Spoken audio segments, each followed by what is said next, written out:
Hi, Tay. Hi. So, what are the 10 barriers for freezing? There are 10 psychological barriers for freezing. Most of them were studied by Alice Miller, who was a very famous psychotherapist in Europe. So the first barrier of freezing, of emotional freezing, is the ignorance or obscurantism or taboo of emotions. Emotion is something we don't know. We lack information. We don't have education about it. So we just freeze in face of emotions because we don't know emotion. This is the first thing. Because when you don't know something, naturally you are scared of it, you are afraid of it, and so you don't deal with it.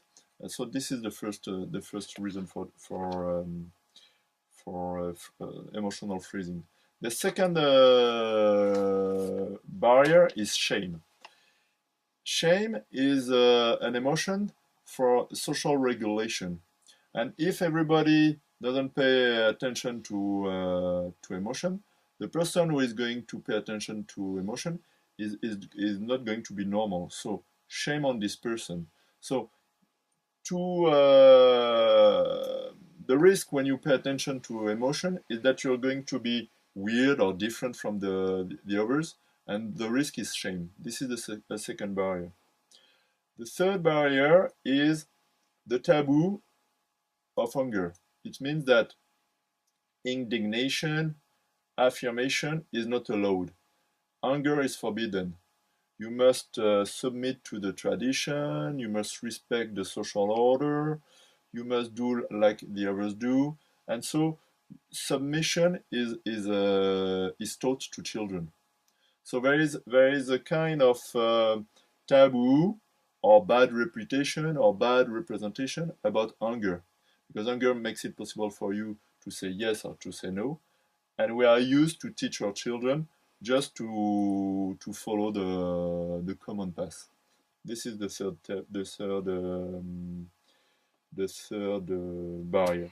The fourth barrier is the threat of if you tell anybody, shut up, because if you talk about that, there will be these consequences. Thus, this is the threat. The among the threat, you've got blackmail, for example, emotional blackmail. You've got psychological manipulation. You've got physical threats with violence, for example. The fifth barrier is the law of silence. The law of silence is the social cultural rule just to shut up and not to talk about things. Recently, with all the scandal about sexual abuse, we have been experiencing the fact that people start talking about this very common problem, but we are also used to shh, to respect what we call the law of silence. The sixth barrier is what we call justification or good excuse. It means that you're going to say, "Oh, it's for your own good that I do that. It's because this is normal to do that. This is the way we are used to do that. This is the habit we have." So you give a good reason for just shut up. Okay. For example, at school, you're going to say, even if the teacher is not very kind, you're going to say, listen to the teacher, it's for your own good, blah, blah, blah. This is the tradition to give power to the power abuse to the, the adults, and to teach the children just to shut up. The seventh barrier is the mystification of Daniel. It means that we have the illusion that if we just put the problem apart, if we wait, if we climb up, there won't be any consequences. This is wrong. We think that if we are passive faced with the problems, it's going to fix the problems. This is a big illusion. This is mystification, because there will be consequences, There will be health consequences, there will be family consequences, there will be addiction consequences, there will be dissociation consequences, rumination, blah, blah, blah, blah, blah. But we just think that if we left apart or if we freeze emotional problems, it's going to be okay. This is big illusions. And I hope in the future people will understand that we need to face the emotional issue. The next barrier is the emotional dependency due to the lack of resource. You cannot